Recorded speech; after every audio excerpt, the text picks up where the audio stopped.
Ruto hadi wakati huu apology kwenda kusema I apologize kama nimfanyia mtu. Hiyo ni apology ama ni kuchikelia watu? Wangapi wanakataa hiyo apology ya Ruto tena? Na tunasema ni lazima ridhaa zilipwe kwa maisha ambao watoto walipoteza. Uchumi umedhoofika, na ndio sisi anaenda kufungua manyumba kwa watu, na hali ni hii manyumba imejengwa hapa Matu ni private investors. Serikali sio kazi yake kufanya investment. Kwa hivyo hii kodi hii ya Ruto tukichukua mamlaka hiyo tutatupilia mbali. Wangapi pamoja na hivi?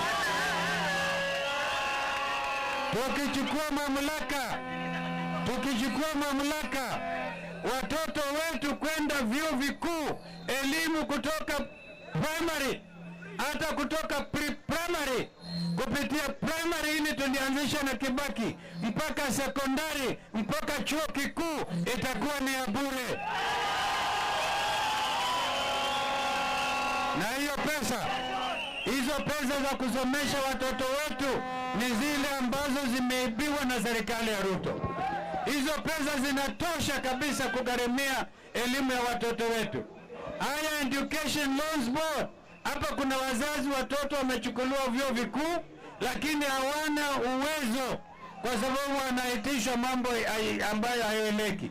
Kwa hivyo haya Education Loans Board tutarudisha mara moja, na hii sheria ya Ruto ambayo anatangaza kiholela bila hata kuuzisha bunge ama seneti, hizo zote tutatupilia mbali.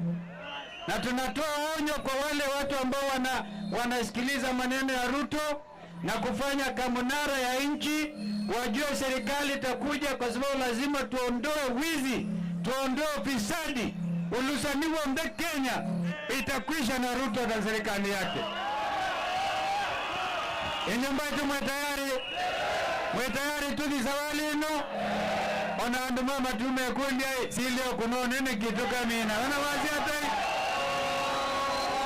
hebu angalieni sasa eneo nzima hii ya mlima huku kunaitwa Mlima South, kama sivyo huko zini Mlima South. Ile mlima yenyewe wote watu wameamua na mtambua na ndugu Rigiji vile wameamua, kwa sababu hii ni pesa yenu. Ruto akija na pesa zenu kuleni, na mwambia zitoshe, ile mzingine mumeiba kwenda rudisha pia. Kwa hivyo mimi nataka kwa leo mwene tukubaliane mbaitu kana mondono aenukie ala kwa sana aenukie koko lolo. Na nashukuru polisi wetu. Nimeona polisi wetu hapa wamepiga saluti, na nataka polisi wa Kenya wote waige mfano wa polisi hapa Matu, kwa sababu wao wakiangalia payslip yao hawana kitu ya kupelekea watoto nyumbani. Jana ilisema kabla ya tear gas kutupa polisi kutupa tear gas, kwanza angalia payslip yako. Ukiona hiyo payslip imedhulumiwa na Ruto, usitupie mwenzako tear gas.